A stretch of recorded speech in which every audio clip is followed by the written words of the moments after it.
Hey everybody, welcome to Leon's Chainsaw Parts and Repair. We're looking at Elliott's McCulloch Super Pro 80. I've just unboxed this. I wanted to get some first impressions of it.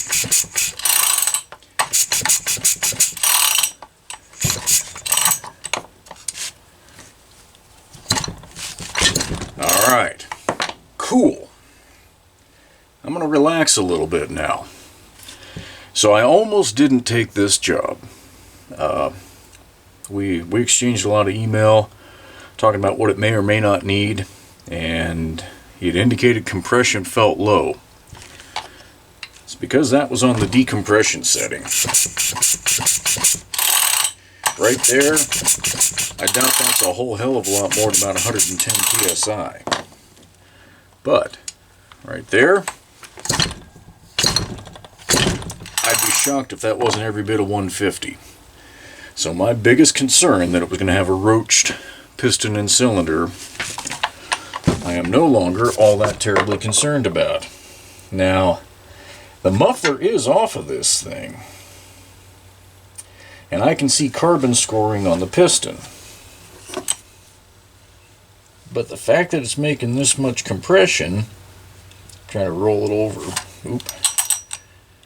yeah, I would go out on a limb and say there isn't any aluminum transfer, because it doesn't look like the ring landings have collapsed. This would run the way it is, but I think we're going to put a piston in it. Probably going to be a little Red Barn piston, unless I get real lucky and find something hiding on eBay that I don't think I'm going to find. But that's good. That means at least the core engine is good. So, and I've already managed to pilfer one of the eBay sellers who had what they were calling a McCulloch. I think they said this came off an 850. And if it was on an 850, it didn't belong there. It belonged on a saw like a Super Pro. Look at that. Slips right in. Those two mounting holes line up. I mean, the rest of this is almost academic.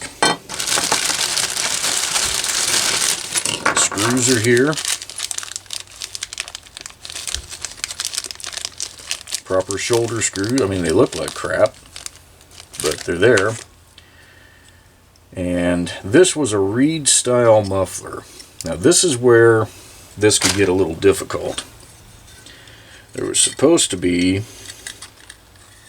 a reed valve in there, and the pulse of the engine would actuate it. That's long since gone. Man, that is rusty.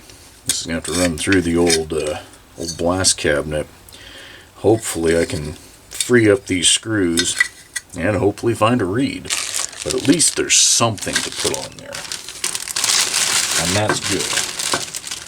Because at least we run when the need is there. So that's good. Other impressions that I've got. This doesn't appear to have been abused.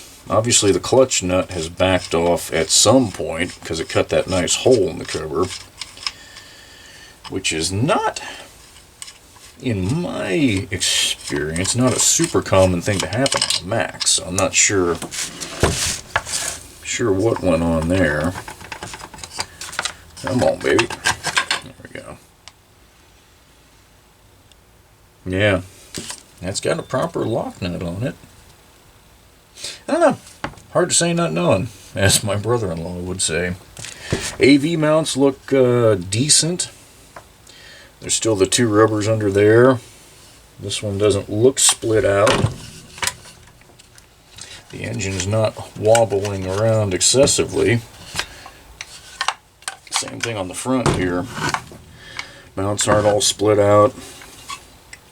It's intact down there. I mean, that's pretty damn good. Pretty damn good all the way around. Thankfully, this is a sealed fuel tank, so I don't have to worry about the leaking seam.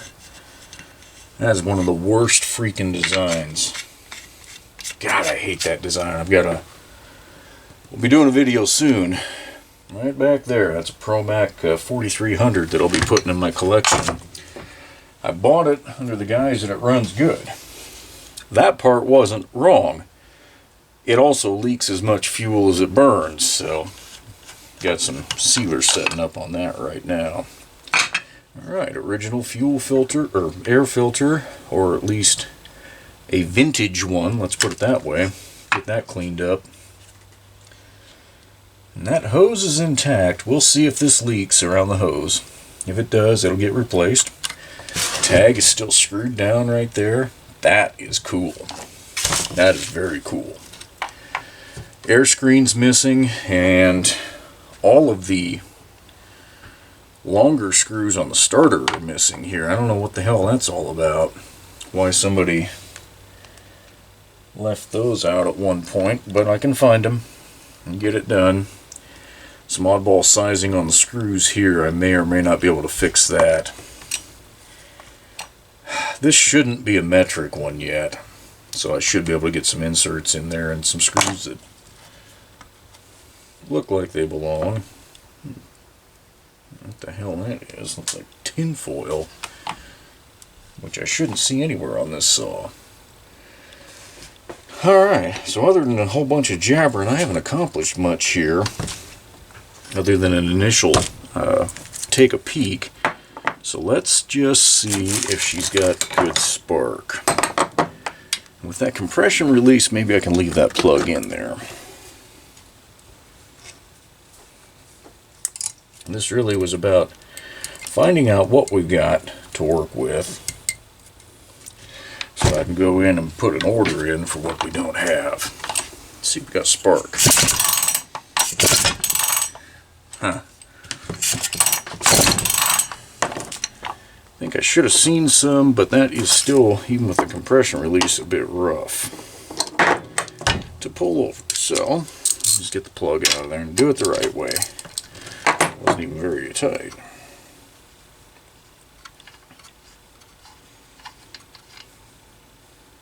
Okay.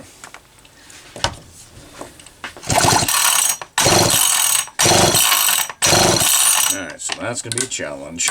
No spark. That could be why there's so many screws missing from this. Hey, dummy. That's how I break those things. I shouldn't do that. Maybe that's why there's so many starter housing screws missing.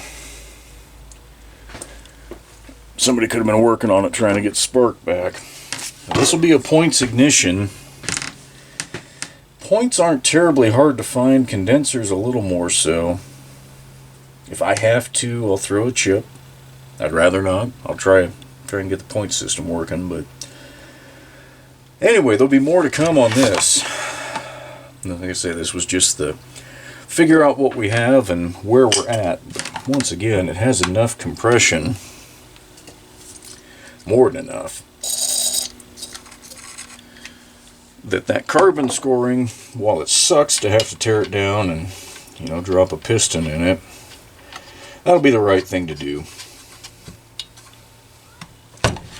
But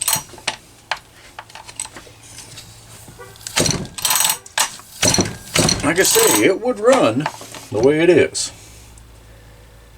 But I think I know what Elliott is looking to achieve here, so we'll do it the right way. Anyway, I'll get some parts ordered, and we'll come back to this a little bit later on.